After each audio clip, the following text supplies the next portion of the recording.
नमस्कार, स्वागत है आपका हमारे चैनल में। मैं रानी गुप्ता आपके साथ बड़ी खबर सामने आ रही है। आपको बता दें कि एक बार फिर से आपके विधायक राजेंद्र पाल गौतम ने हिंदुओं पर निशाना साधते हुए ये कह दिया है कि बहुत जल्द ही हिंदुओं की संख्या कम हो जाएगी, इसी के साथ ही हिंदू अल्पसंख्यक हो जाएंगे। आपको बता दें, जहां एक तरफ राजेंद्र पाल गौतम लगातार इस तरीके के बयान दे रहे हैं, पिछली बार देखने को मिला था कि जब उन्होंने हिंदुओं के देवी देवताओं के खिलाफ अपशब्द बोले थे तब उन्हें मंत्री पद से हाथ धोना पड़ा था, लेकिन अभी भी वो पार्टी में बरकरार है। इसको लेकर के बीजेपी नेता तजिंदर पाल सिंह बग्गा ने केजरीवाल पर पलटवार किया है और सीधे तौर पर यह कहा है कि ये राजेंद्र पाल गौतम का बयान नहीं बल्कि खुद अरविंद केजरीवाल और पूरी तरीके से आम आदमी पार्टी का बयान माना जाना चाहिए, क्योंकि हमेशा से ही अरविंद केजरीवाल का चेहरा इसी तरीके से रहा है। हमेशा ही वो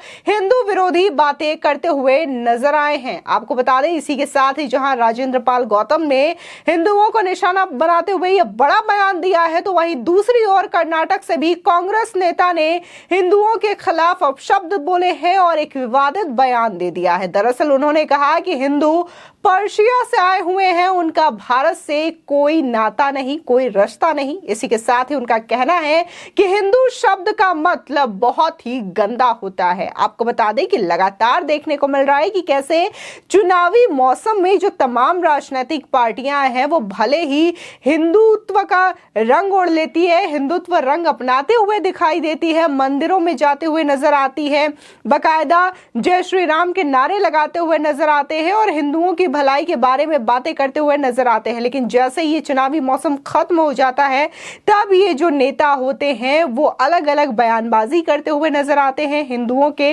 खिलाफ बातें करते हुए नजर आते हैं। जहां एक और अगर हम अरविंद केजरीवाल की बात करें तो अभी चुनाव का मौसम है, तो लगातार देखा जा रहा है कि कैसे वो इस वक्त राम की बात कर रहे हैं, अयोध्या की बात कर रहे हैं और साथ ही ये कहते हैं कि नोटों में तो मां लक्ष्मी और इसी के साथ ही भगवान गणेश की भी फोटो छपनी चाहिए। तो वहीं दूसरी ओर उन्हीं के नेता राजेंद्र पाल गौतम ये कहते हैं कि बहुत जल्द ही भारत में हिंदुओं की संख्या बहुत ही कम हो जाएगी और आने वाले 3-4 वर्षों के अंदर सभी लोग बौद्ध धर्म अपना लेंगे। आपको बता दें कि आपके नेता राजेंद्र पाल गौतम ने धर्मांतरण को लेकर एक बार फिर से बड़ा बयान दे दिया है और इस बयान को लेकर के विवाद भी छिड़ चुका है। दरअसल उन्होंने टीवी में एक इंटरव्यू दिया जिसमें उन्होंने सीधे तौर पर कहा कि हमारा समाज तो बौद्ध बनेगा और ऐसा करने से हमें कोई नहीं रोक पाएगा। राजेंद्र पाल गौतम ने कहा कि बहुजन समाज के लोग 135 करोड़ में से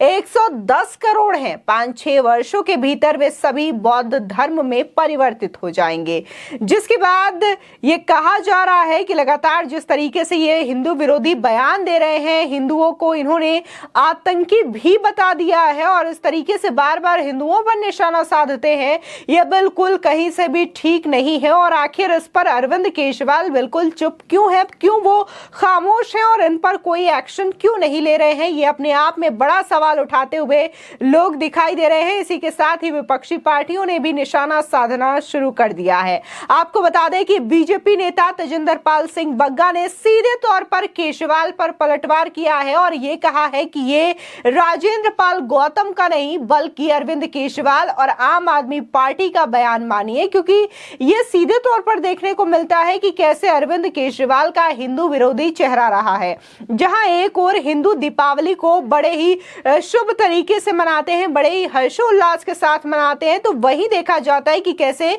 दिल्ली के अंदर यही केजरीवाल सरकार पटाखों पर बैन लगा देती है और दूसरी ओर वो ये कहती है कि श्री राम के नाम पर जो अयोध्या में मंदिर बन रहा है तो उसमें ये फ्री बसेस की यात्रा करवाएंगे। यानी कि दो तरीके से ये हिंदू विरोधी चेहरा अरविंद केजरीवाल का लेकर के सामने आता है। आपको बता दें कि जिसके बाद से लगातार विरोध हो रहा है। आपको बता दें, राजेंद्र पाल गौतम ने भले ही मंत्री पद छोड़ दिया हो, लेकिन केजरीवाल उन्हें पार्टी से बाहर क्यों नहीं निकाल पा रहे हैं, इसको लेकर के सवाल बना हुआ है, क्योंकि वो हिंदू विरोधी है। जी हाँ, ऐसा तमाम लोग कह रहे हैं और ऐसा प्रतीत होता है कि हिंदू विरोधियों को तो आम आदमी पार्टी में खास तवज्जो मिलती है और आम आदमी पार्टी के पूर्व मंत्री हिंदुओं का धर्मांतरण कराने की खुली चुनौती दे रहे हैं और केजरीवाल उनके विरुद्ध कार्रवाई तो दूर की बात है, वो उनके इस घटिया कामों पर मुंह तक नहीं खोल रहे हैं। आपको बता दें कि इंडिया कॉन्क्लेव के मंच पर सीधे तौर पर अरविंद केजरीवाल ने अपने मंत्री का बचाव किया था और ये कहा था कि दरअसल उन्होंने भाजपा की साजिशों के चलते अपने मंत्री पद से इस्तीफा दिया था। इसी के साथ ही उन्होंने अपने जो गुजरात के प्रदेश अध्यक्ष हैं गोपाल इटालिया, उनके बयानों पर भी समर्थन दिलाया था और ये कहा था कि गुजरात की जनता तो नहीं चाहती कि हम उन्हें पार्टी से हटा दें या फिर उनके खिलाफ एक्शन ले। दरअसल गोपाल इटालिया के भी कई सारे ऐसे वीडियो सामने आए थे जिसमें कि वो हिंदू विरोधी बातें करते हैं। इसी के साथ ही वो ये कहते हैं कि औरतों को कथाओं और मंदिरों में नहीं जाना चाहिए। इस तरीके की बात आम आदमी पार्टी के नेता करते हैं जिसे सीधे तौर पर लोग विरोध कर रही है और ये कह रही है कि जब चुनाव आता है तब केजरीवाल हिंदुओं का चोगा पहनते हुए नजर आते हैं, हिंदू धर्म की बातें करते हुए नजर आते हैं, मंदिरों में जाते हुए नजर आते हैं, लेकिन जब बात हिंदुओं के समर्थन की आती है तो वो इस पर मुंह भी नहीं खोल पाते हैं। आपको बता दें कि राजेंद्र पाल गौतम के कामों को अरविंद केजरीवाल पूरी तरीके से मूक दर्शक बनकर देख रहे हैं और बिल्कुल मौन व्रत धारण किए हुए हैं,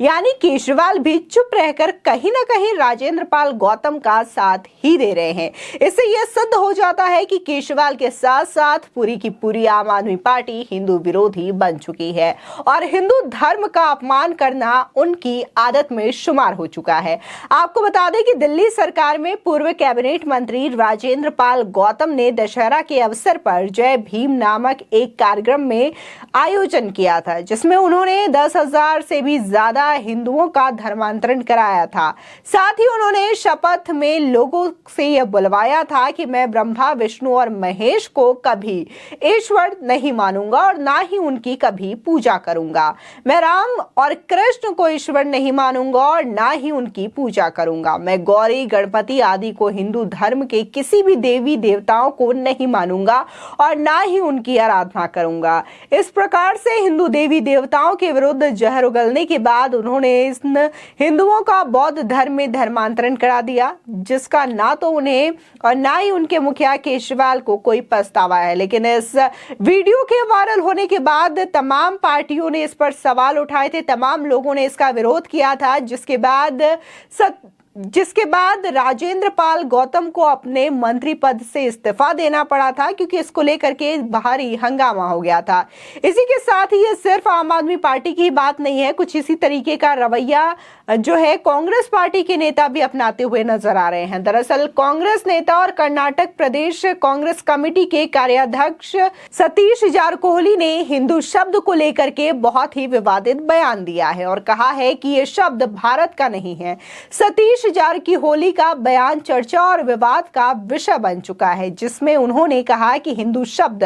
पर्शिया से आया है। कर्नाटका के बेलगावी जिले के निपानी इलाके में रविवार को मानव बंधुत्व संगठन के कार्यक्रम के दौरान अपने भाषण में सतीश जारकोहली ने कहा कि हिंदू शब्द भारत का नहीं है, इसे जबरन हम पर थोपा जा रहा है। हिंदी में दिए गए अपने भाषण में उन्होंने कहा कि हिंदू शब्द का मतलब बहुत गंदा है। सतीश जारकोहली ने कहा कि हिंदू शब्द पर्शियन है और कुछ लोग इस विदेशी शब्द को लेकर क्यों शोर मचा रहे हैं यह समझ नहीं आता। कांग्रेस नेता ने कहा कि इस बात की व्यापक चर्चा होनी चाहिए कि एक विदेशी शब्द पर हम क्यों जबरन थोप रहे हैं। कर्नाटक प्रदेश कांग्रेस कमेटी के कार्याध्यक्ष सतीश जारकोहली का वीडियो सोशल मीडिया पर काफी ज्यादा वायरल हो रहा है और वो विपक्षी दलों के निशाने पर भी आ गए हैं। देखने को मिल रहा है कि लगातार जो पार्टियां हैं वो इस तरीके से हिंदुओं के विरोध में बातें करते हुए नजर आती है, अपने वोट बैंक को बढ़ाने की कोशिश करती है खास वर्ग को खुश करने के लिए।